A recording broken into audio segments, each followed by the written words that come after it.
तो युधिष्ठिर के महल इतने सुंदर थे, जहाँ जल नजर आता था वहाँ जमीन होती थी यानी थल, और जहाँ थल नजर आता था वहाँ जल भरा रहता था। दुर्योधन जब उनके महलों में गया, थल समझ करके पैर रखा है तो जल में पैर गिरा और रपट गया। द्रौपदी उसी समय खिड़की के पास में खड़ी थी, ताली पीट के हंसने लगी, बोले अंधे के पुत्र अंधे होते हैं। लेकिन ऐसे नहीं कहना चाहिए, आखिर बड़े का सम्मान होता है बल्कि अपमान नहीं। बड़ा अंधा हो चाहे लंगड़ा हो चाहे लुगड़ा हो है तो बड़ा ही। हम अगर किसी को सम्मान देंगे तो मुझे भी ऊपर वाला सम्मान नहीं देगा, अपमान नहीं दे सकता है। अगर मैं किसी का अपमान करेंगे तो मुझे भी अपमान ही मिलेगा, क्योंकि हम अगर किसी के रास्ते में कांटे बोते हैं तो मुझे भी कांटे मिलते हैं, फूल कभी नजर नहीं आता। दुर्योधन खिसियाने लगा है, बोला है द्रौपदी आपने हमसे अंधे के पुत्र अंधे के तो दिया है, लेकिन इस बात का बदला आज नहीं तो कल मैं तुमसे लेके रहूंगा। दुर्योधन वापस लौटा है, लड़ाई का षड्यंत्र रचने लगा, समझाने लगे ही। सबने समझाया कि दुर्योधन बंटवारा कर दो, राज्य के ऊपर लड़ाई हो जाएगी। पांडवा कुछ ज्यादा नहीं, सिर्फ अपना हक मांग रहे हैं। और पांडव जब खत्म हुए थे तो धृतराष्ट्र से कह दिया था कि मेरे बेटों को हक मांगना नहीं पड़े, लेकिन महाराज ये कलयुग है, कौन देता है? अपना हक मांगने से भी नहीं मिलता है तो बिगर मांगे कैसे मिल जाएगा? भगवान कन्हैया ने भी समझाया है कि दुर्योधन पांडवों का जितना हिस्सा है उसे दे दो। दुर्योधन बोला हिस्सा तो बहुत बड़ी बात है कृष्ण, सुई के बराबर एक नोक नहीं दे सकते। पांडवों ने 5 गांव मांगे, वो भी मना कर दिया। कृष्ण ने बंटवारा किया है। अर्जुन एक तरफ हम रहेंगे वो भी नियत थे, एक तरफ मेरी सेना रहेगी, जिसकी इच्छा हो वो उसे ले जाएगी। दुर्योधन सोचने लगा भगवान को अगर हमने ले भी लिया तो ये तो नियत थे, इनका क्या करेंगे हम? भगवान से मांग लिया है कि मुझे अपनी सेना दे दो। अर्जुन से बोले अब तुम क्या लोगे? बोले प्रभु आपने 2 हिस्से किए थे, एक भैया ने ले लिया तो मेरे हिस्से में आप बचे, और मुझे क्या चाहिए? उसके बाद प्रभु ने दुर्योधन के पास शांति दूत भेजा। शांति दूत के द्वारा समझाया कि दुर्योधन अब भी लड़ाई में कसर है, अगर बचा सकते हो तो बचा लो। लेकिन दुर्योधन कहाँ मानने वाला था। अर्जुन ने हाथ जोड़ करके प्रभु से जवाब दिया है प्रभु हमें तो केवल आपका सहारा है, मुझे तुम्हारी सेना का कोई सहारा नहीं है। आप मेरे लिए केवल मेरी तरफ बने रहना, मैं आपके दर्शन करता रहूंगा, उसी में हमारा कल्याण हो जाएगा। और अर्जुन ने क्या जवाब दिया है?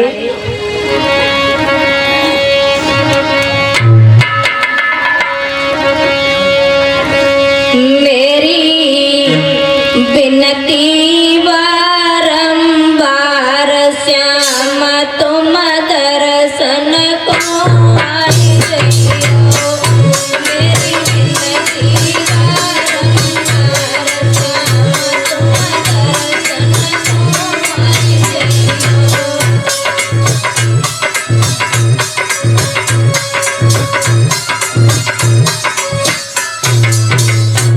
अर्जुन ने जवाब दिया है प्रभु मुझे तुम्हारी सेना की क्या जरूरत है, मैं तो आपके दर्शन करता रहूंगा, इसी में मेरा कल्याण हो जाएगा। और जवाब दिया, अरे हाँ लड़िवे को हम पाँच बहुतरी लड़िवे को हम।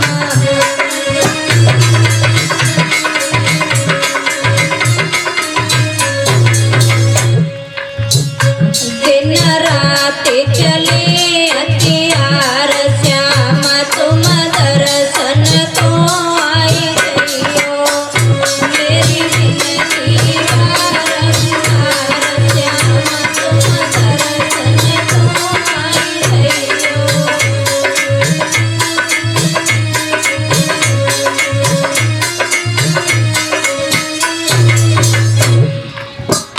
अर्जुन ने जवाब दिया, है प्रभु लड़ने के लिए तो हम 5 काफी हैं, मेरी माँ की 5 की गिनती है और 5 कभी मिट नहीं सकते। आपने देखा होगा पूरा महाभारत हो गया लेकिन कुंती के 5 के 5 ही रहे। और बोले हे अर्जुन, हे प्रभु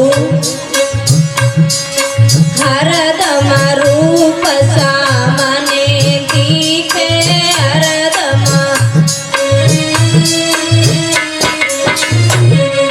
हरदम रूप सामने दिखे, हरदम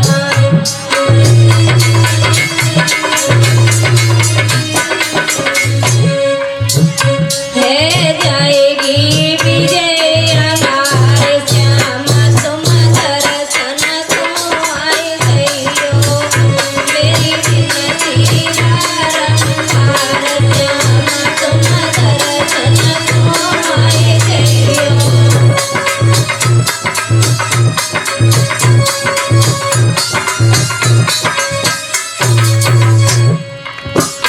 मेरी विनती बारंबार श्याम तुम दर्शन को आए गइयो, मेरी विनती बारंबार श्याम तुम दर्शन को आए गइयो।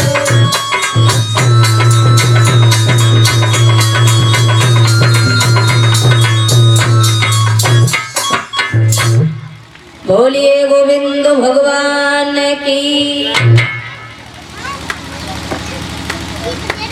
अर्जुन ने जवाब दिया, है प्रभु मेरी तुमसे हाथ जोड़ करके निवेदन है, केवल मुझे दर्शन देते रहना प्रतिदिन। मैं आपके दर्शन प्रतिदिन करता रहूंगा तो इसी में मेरा कल्याण हो जाएगा, मेरी विजय हो जाएगी। भगवान कृष्ण बोले, हैं ठीक है अर्जुन, तुम्हें हम प्रतिदिन दर्शन देता रहूंगा और दर्शन ही नहीं बल्कि तुम्हारे साथ में चलूंगा। अब देखना कितना फर्क है, कपटी जो होता है वो शुरू से ही होता है। एक छोड़ी सेना भगवान कन्हैया अर्जुन के लिए ला रहे थे और वो भी दुर्योधन ने ले ली। एक छोड़ी सेना भीम के मामा ला रहे थे शल्य, रास्ते में नाश्ता पानी कराया, वो भी सेना छीन ली। बराबर सेना बांटी थी भगवान ने, लेकिन 2 अछोड़ी सेना ज्यादा दुर्योधन की तरफ है और 2 अछोड़ी कम हो गई। 9 अछोड़ी सेना थी, अब अर्जुन की तरफ 7 अछोड़ी सेना है, उधर 11 अछोड़ी बढ़ गई। 9 और 2 कितने होते हैं? 11 होते हैं। भूले तो नहीं? भूल जाए तो बता देना।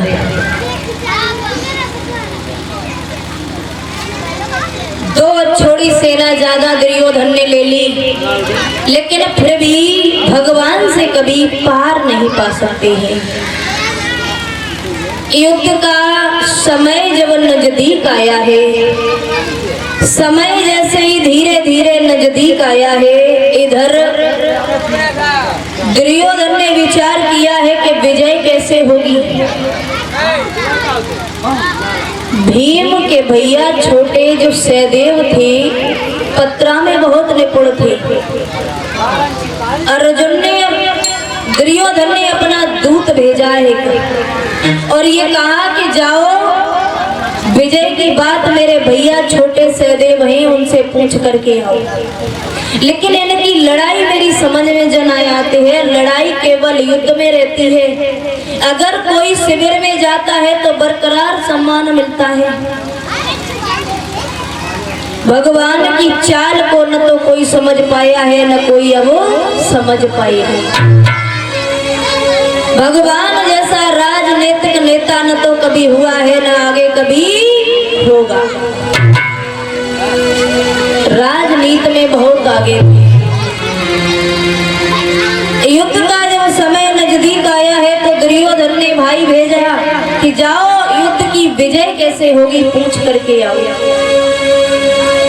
सहदेव ने बता दिया है अमावस को जो झंडा गाड़ देगा उसी की विजय हो जाएगी।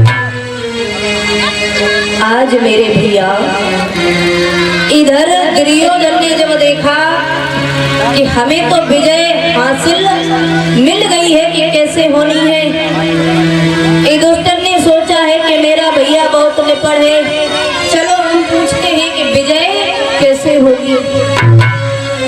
भीमसेन को भेजा कि जाओ भीम विजय की रास्ता पूछ करके आओ कि अपनी विजय कैसे होगी। जवाब दिया है सहदेव ने भैया विजय तो हम बता चुके कैसे होगी, एक ही बार बताते हैं। भीम ने सोचा है बड़े भैया हैं वो ज्ञान नीति में ही वो धर्म नीति को अपनाते हैं और छोटा भैया वेद नीति को अपनाता है। मेरी तो यही नहीं समझ में आती ये हार चाह रहे हैं या जीत। क्यों सहदेव तेरे भाई नहीं है क्या? हम तो अभी पूछने आए हैं, तूने पहले किसे बता दिया? जवाब दिया भैया दुर्योधन भैया का एक भाई आया था, मैंने उसे बता दिया। और एक ही बार बताते हैं, बार बार नहीं। लेकिन हाँ इतना जरूर कह सकते हैं कि रास्ता बता सकते हैं, अगर तुम्हें मिल जाए तो ढूंढ लेना। जवाब दिया तो रास्ता ही बता दे, आगे देख लेंगे और कोई मिल जाएगा बताने वाला। बोले तो एक बिन पानी का मर्द मार करके एक झाड़ी में डाल देना, एक सियार जब खाने आएगा तो उसमें एक बूढ़ा सियार भी आएगा और वही सियार सब कुछ बता देगा। भीमसेन सोचने लगे बताओ बिन पानी का आदमी कहां से लाया जाए। और परीक्षित महाराज मालूम है कि बिन पानी का आदमी कौन सा होता है, मालूम है? नहीं मालूम है, मैं बता रही। बिन पानी का आदमी होता है जिसके अंदर शर्म नहीं होती, जिसके अंदर शर्म नहीं होती है, लाज नहीं होती है, वही बिन पानी का इंसान होता है। उस नगर में एक औरत ऐसी थी जो अपने पति के ऊपर बैठ करके अग्नि लेने जाया करती थी। भीम ने एक पीछे से लात मारी है, आदमी के प्राण निकल जाते हैं, उसी इंसान को ले जा करके एक झाड़ी में फेंक दिया है। और जब झाड़ी में फेंका, झाड़ी में जब फेंक दिया है, छोटे छोटे जो सियार थे वो खाने के लिए आ गए। और जब खाने के लिए आए हैं, जब खाने के लिए सियार जब दौड़े, एक बूढ़ा सियार उसमें आ गया है। जब बूढ़ा सियार आया उसने मना किया, इसे मत खाना। बोले बहुत तेजी से भूख लग रही है, भोजन सामने है, तुम कह रहे इसे मत खाना। बोले ये बिन पानी का है, इसे खा करके अपनी जबान गंदी करोगे। थोड़े दिन रुको, पांडव एक योद्धा को नहीं बल्कि लाखों योद्धा को मारेंगे, तब अपनी भूख मिटा लेना। अब बोले न मालूम कब युद्ध होगा और कब खाने को मिलेगा। श्यार उसमें बोला है कि एक बात बताओ, आप सबसे बुजुर्ग हो, हम ये जानना चाहते हैं कि कौरव और पांडव में युद्ध हो रहा है, लेकिन हमें ये बताओ इनमें से जीतेगा कौन और विजय कैसे होगी। तो बूढ़ा श्यार बताने लगा है, सुनो, अगर यही पहचान करनी है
सुनी कि अमावस को झंडा जो गाड़ देगा वही जीत जाएगा।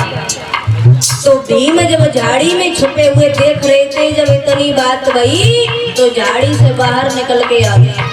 बोले अब हमें ज्यादा सुननी चाहिए, अगर कहीं पॉइंट छूट गया तो हम तो हार जाएंगे। बाहर निकल के सुना है, तो कहता है श्यार, अरे सुनी जब भीम से निवानी,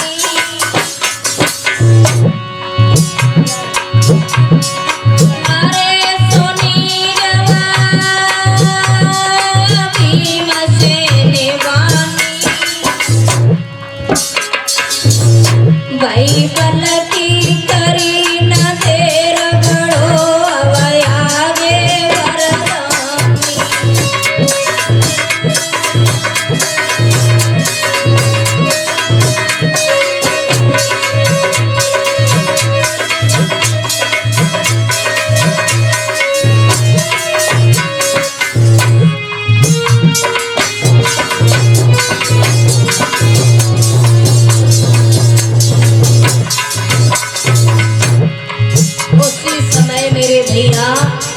जब भीमसेन ने इतनी बात सुनी है कि जो अमावस को झंडा गाड़ देगा उसी की विजय हासिल हो जाएगी, भीमसेन सोचने लगे हम घरे जाएं, तब एक झंडा बनवाएं, फिर एक डंडा ढूंढें, बहुत समय लगेगा, तब तक अमावस निकल जाएगी। भीम ने क्या काम किया है, सोच समझ के भीमसेन मरघट खोलो का खोल लंगोटा कर अपने से, भीम ने झंडा लो बना।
जवाब दिया है।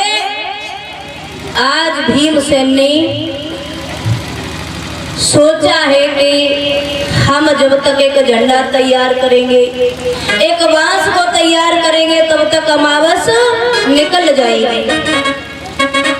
मरघट में पहुंचे ही आपने देखा होगा, जब मुर्दा को जलाते हैं तो बांस रखते हैं। उसी बांस को निकाला है, उसमें से अपने तन से एक लंगोटा जो लाल कलर का पहने थे उसी को फाड़ करके एक झंडा बना लिया और 14 में गाड़ दिया। इधर से झंडा लेकर के दुर्योधन पहुंचे ही तो जवाब दिया है, भीम तुम यहाँ क्या कर रहे हो? बोले तुम क्या कर रहे हो? बोले हम तो झंडा गाड़ने के लिए आए। बोले हमने तो झंडा गाड़ दिया। बोले झंडा गाड़ दिया? हाँ। अमावस तो कल की है। बोले तुझे गलत बताइए, कल की अमावस आज की है। भीम ने जवाब दिया, दुर्योधन मुझे अमावस आज की बताई है और तुझे कल की बताई। अगर तूने मेरा झंडा उखाड़ दिया तो जो महाभारत कल होना था वो आज हो जाएगा। बोलिए गोविंद भगवान की।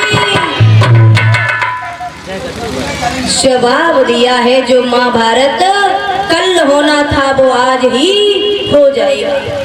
झंडे की तरफ मन मत कर देना। दुर्योधन लौट आता है, भीम का झंडा अमावस की जगह 14 में फिट हो गया।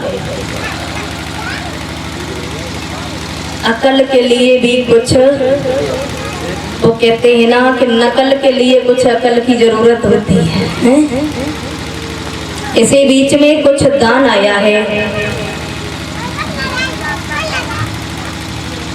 राकेश कुमार करीमपुर निवासी हैं।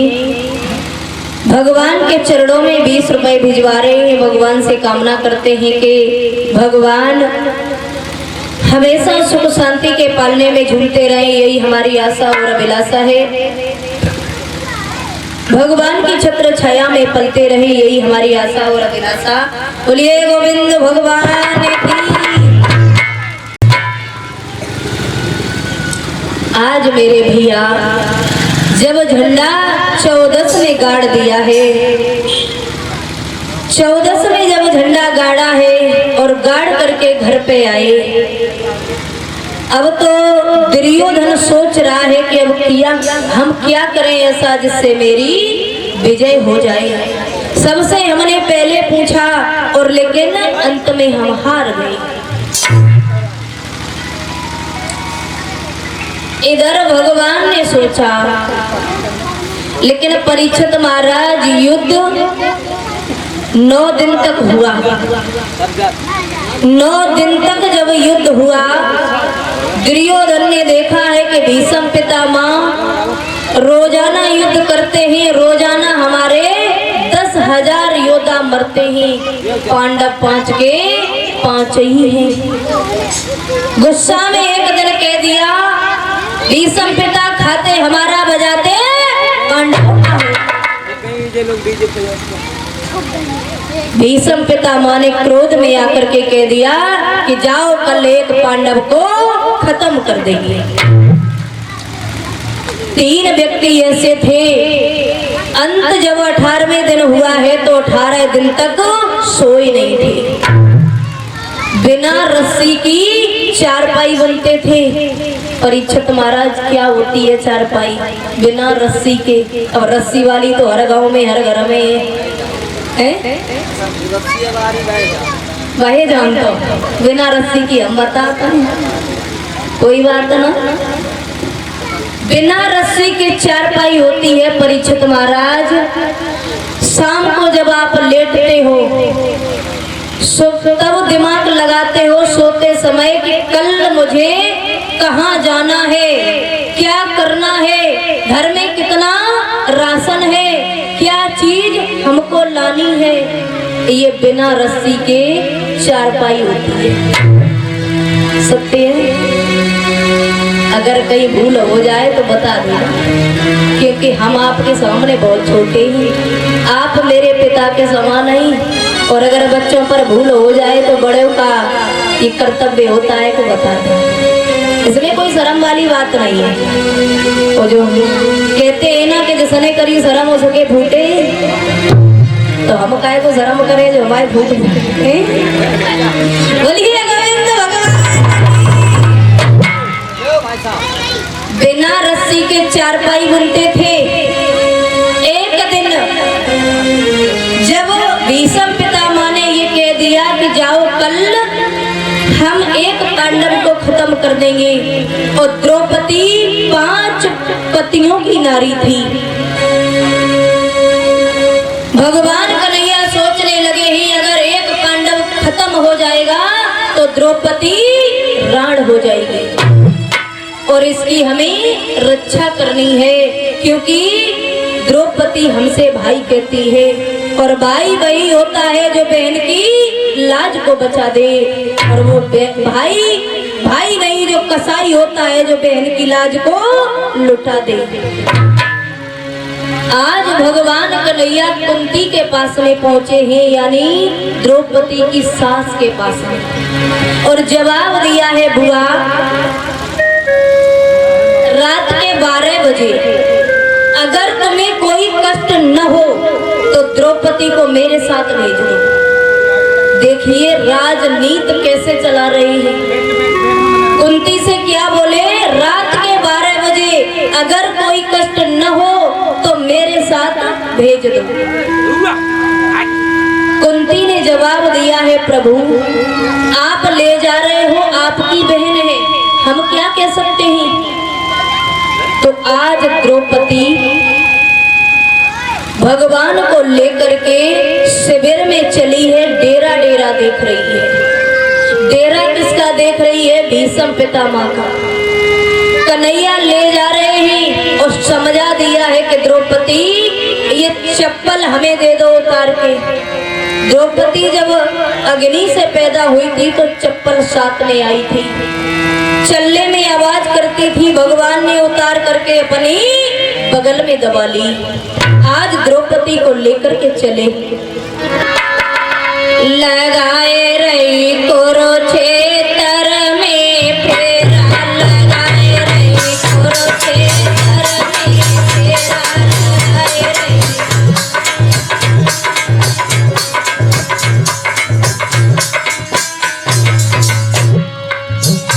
आज द्रौपदी कुरुक्षेत्र में घूम रही है और डेरा डेरा देख रही है कि कौन सा, भीष्म पितामह का डेरा है। धीरे धीरे जा रही है, कैसे जा रही है,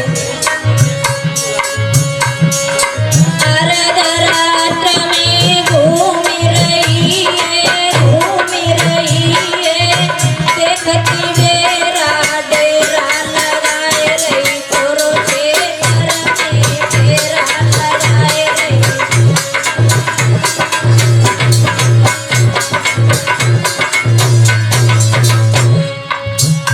द्रौपदी चक्कर लगा रही है शिविर के। भगवान ने समझाया जिसी शिविर में भीष्म पितामह अगर दिख जाए तो मुझे बता देंगे। और थोड़ी आगे बढ़ी तो हुआ क्या है,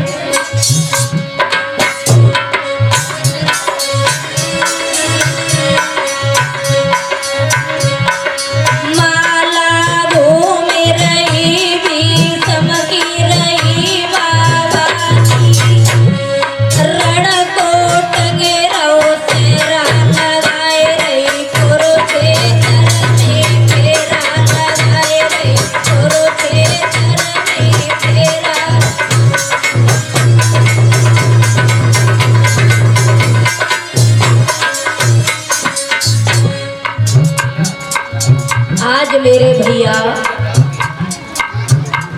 क्या बोले ही, माला घूम रही भीष्म की रही बाबा की, रण को टंगे रहो सेहरा लगाए रही कुरुक्षेत्र में तेरा। जवाब दिया है भैया इस वाले शिविर में भीष्म पितामह माला को जप रही है। बोले माला को जप रही, मुंह कुछ कहना मत, आवाज देना मत, और जा करके पैर छू ले। द्रौपदी ने वही किया है, बोली नहीं मुख से, चलने में आवाज नहीं दी, और जाकर के पैरों से पड़ गई। और जब पैर छुए हैं तो भीष्म पितामह ने आशीर्वाद क्या दिया है।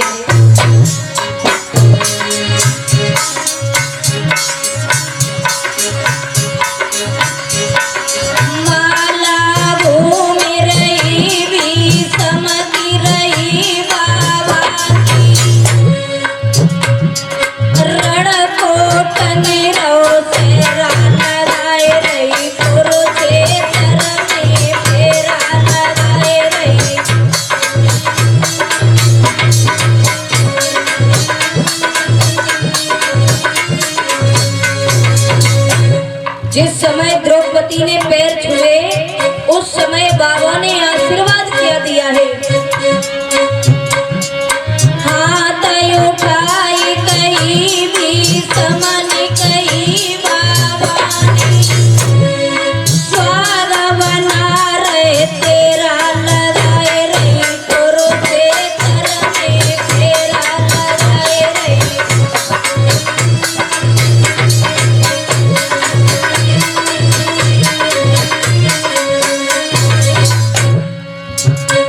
लौट करके द्रौपदी जब वापस भगवान के पास में आई और जवाब दिया है, भैया हमसे ये कह दिया कि स्वाद बना रहे तेरा। भगवान ने दिमाग घुमाया, बोले कल ये कहा था कि एक पांडव को मार देंगे और आज ये कह रहे हैं कि स्वाद बना रहे तेरा।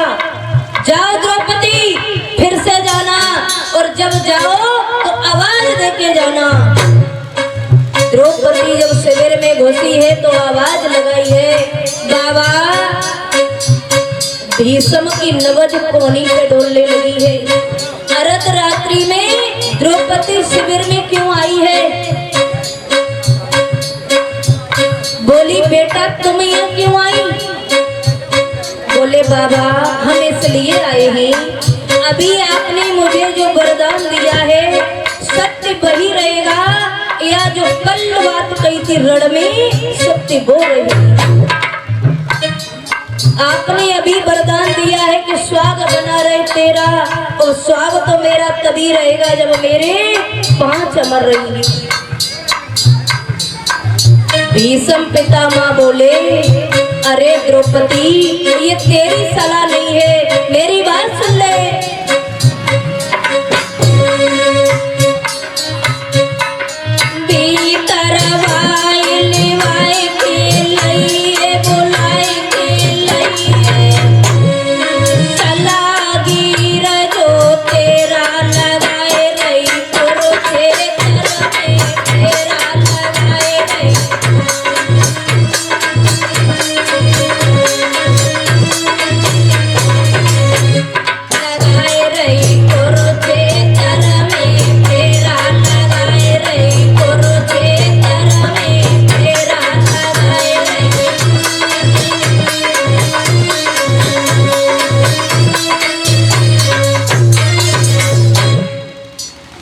जवाब दिया है भीष्म पिता ने, द्रौपदी भीतर वाय लेवाई के लिए बुलाई के लिए सलाह गिर जो तेरा लगाए रही कुरुक्षेत्र में तेरा।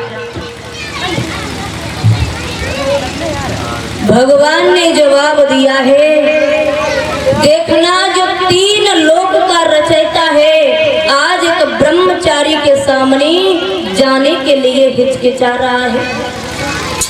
ब्रह्मचारी में बड़ी शक्ति होती है।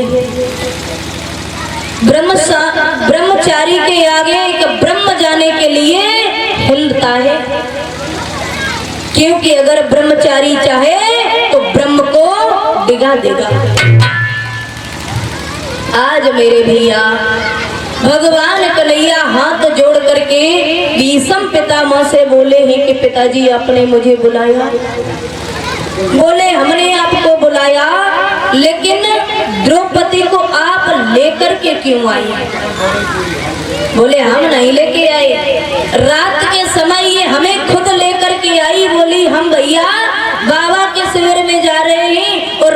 द्रौपदी का समय है, इसलिए ये हमें साथ में ले आई।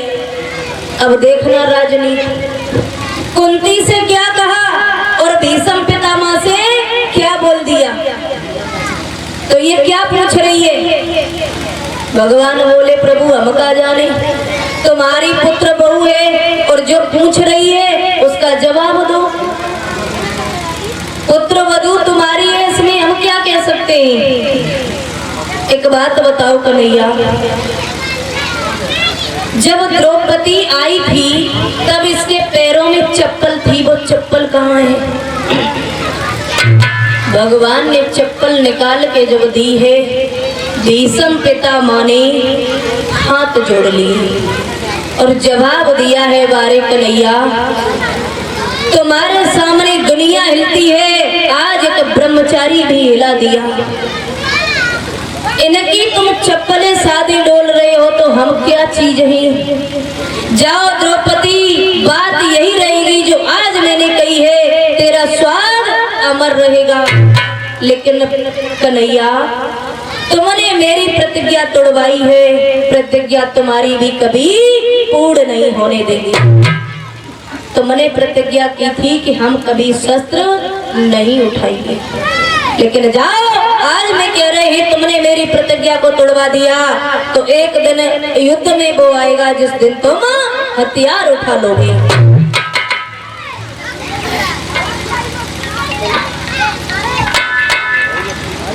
आज मेरे भैया धीरे धीरे समय जैसे ही गुजरता चला जा रहा है,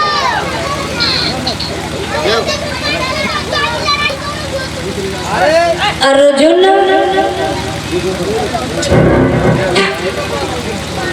एक दिन की बात है, भीष्म पितामह जब खड़े थे तो भगवान ने इशारा दिया अर्जुन को, सॉरी द्रौपदी को ले जा करके शिविर में किया। उसी समय मां से अर्जुन को उठाया, बोले आप मेरे साथ चलो।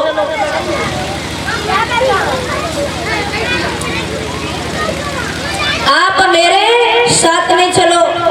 जाकर के भीष्म पितामह के सामने खड़ा कर दिया। कौनी का इशारा दिया, बोले अपनी इनसे कहो कि हमें मृत्यु बता दे, इनकी मृत्यु कैसे होगी, और जब तक ये हथियार नहीं डालेंगे तब तक तुम्हारी विजय हो नहीं सकती। हाथ जोड़ के अर्जुन ने जवाब दिया है, भीष्म पितामह एक बात हमें बता दो, आप रोजाना 10,000 योद्धा मारते हो, लेकिन आप क्यों नहीं मरते? आपकी मौत कैसे होगी? भीष्म पितामह बोले अब हम समझ गए, जिसके अगर संतान समझदार हो जाए तो पुरखन को पहले ही डगर जाना चाहिए। बोले नहीं, ऐसी बात नहीं है, जब तक आप हथियार नहीं डालोगे और तब तक हम जीत नहीं सकते हैं। बोले बेटा, अपनी मौत का कारण तो हम उसे बता सकते हैं जिसके सिर पर राज मुकुट होगा। भगवान ने फिर अर्जुन को उठाया, अर्जुन को उठा करके दुर्योधन के शिविर में ले गए। बोले थोड़ी देर के लिए राज मुकुट मांग लो। अर्जुन ने दुर्योधन से थोड़ी देर के लिए राज मुकुट मांगा। बोले भैया, एक हमें काम है और हम एहसान में नहीं ले रहे। जब हमारा वनवास करवाया था आपने, जब हम जुआ में हार गए, तब आपको चित्रसेन गंधर्व ने पकड़ लिया था और मारने की धमकी दी थी। हमने आकर के तुम्हारी कैद छुड़ाई, उसी के बदले हमें थोड़ी देर के लिए राज मुकुट दे दो। अब न तो दुर्योधन ने ये पूछा कि राज मुकुट तुम्हें क्यों चाहिए, और ना ही अर्जुन ने बताया। जब नहीं बताया, राज मुकुट लेकर के चले आए, सिर पे रखा है और भीष्म पितामह के शिविर में जब घुसे ही और जवाब दिया, भीष्म पिता अब मैं कौन हूँ? बोले यहाँ के कि तो अब ही बताए जो तुम्हारी मौत कैसी है। जवाब दिया है बारे अर्जुन, भगवान कन्हैया तुम्हारे प्रति हम हाथ जोड़ते हैं, तुमसे हम कभी जीत नहीं सकते।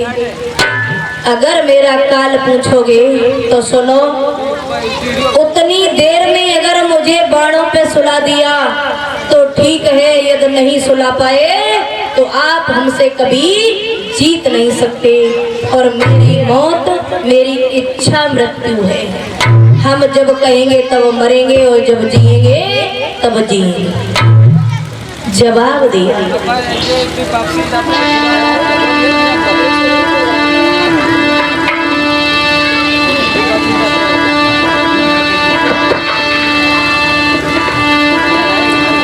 आरे सुनो दे ध्यान, आरे धर्म की गड़ी जाए झंडी,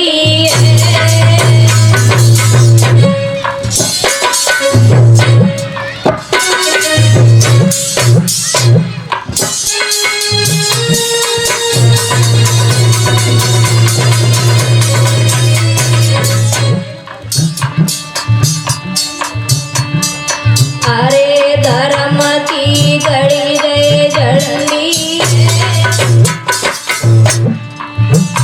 और तेरे दल के बीच भी रहे को रहे शिखंडी।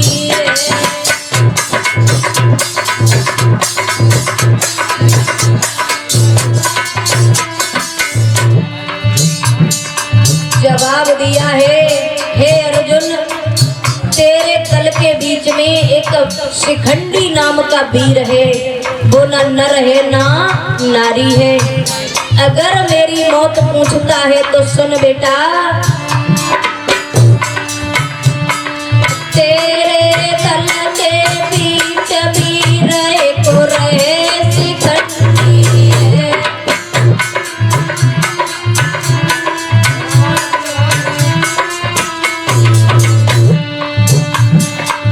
जवाब दिया है, तेरे दल में एक शिखंडी नाम का वीर रहता है। और सुन बेटा, जब भी मुझे बाणों पे सुलाना है, मेरी हार करानी है, तो उसे मेरी बात को ध्यान में रखना। अरे वचन को पालन कर गई है,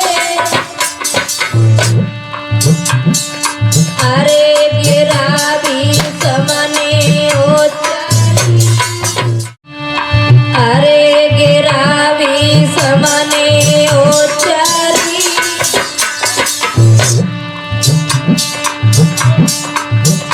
तो एक पिछली बताऊं बात तो भूखाया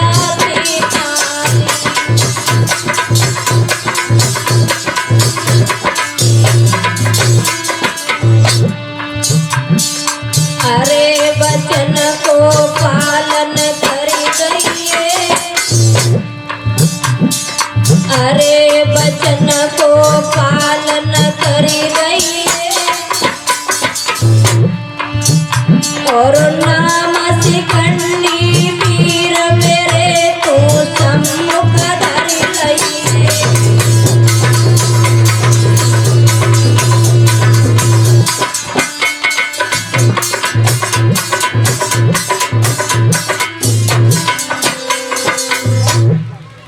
जवाब दिया है, एक शिखंडी नाम का वीर तेरे दल में रहता है, मेरे सामने ला करके खड़ा कर देना, उसी समय मेरे हथियार छूट जाएंगे और मुझे बाणों से सैया बना देना।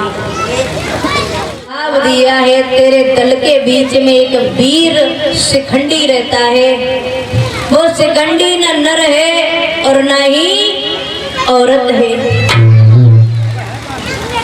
उसे ही मेरे सामने ला करके रख देना। ये शिखंडी क्यों मौत बना है भीष्म की? काशी राज की 3 लड़कियां थीं, भीष्म पितामह अपने भाइयों के लिए लाए थे, लेकिन ये अम्भा जो थी ये शालव देश को मन ही मन में अपना पति मान चुकी थी। भीष्म पितामह से ये कहा कि हम शालव देश को अपना पति मानते हैं। तो भीष्म पितामह ने कहा जिसके साथ में तुम्हारी इच्छा है उसके साथ आप जा सकते हैं। शालव देश के पास में ये गई, शालव राज ने मना कर दिया कि हारी हुई वस्तु हम कभी लेते नहीं हैं। शालव देश ने रखने से मना कर दिया। अंत में भीष्म के पास में आई है कि भीष्म आप मुझे लेकर के आए हो, मैं आपके भाई के साथ नहीं रहूंगी। भीष्म बोले मैं वचन ले चुका हूँ, एक ब्रह्मचारी हूँ और ब्रह्मचारी रहूंगा, लेकिन शादी नहीं करूंगा। जवाब दिया अगर तुम शादी नहीं करोगे तो हमें क्यों लाए, और लाए हो तो मुझे रखो। यही अम्भा नाम की लड़की ऋषियों के पास गई और ऋषियों के पास में जाकर के बताई है कि हमें भीष्म उठा करके लाए हैं जबरदस्ती अपने भाई के लिए, लेकिन मुझे इनके भाई पसंद नहीं है, शालव राज को पसंद करते हैं, उन्होंने मुझे रखा नहीं, अब भीष्म के साथ रहना चाहते हैं तो भीष्म रखते नहीं है। ये बात भीष्म के गुरु थे परशुराम, ये बात उनके गुरु तक पहुंची है। गुरु ने जवाब दिया है और चेला वही होता है जो गुरु की आज्ञा को मानता है।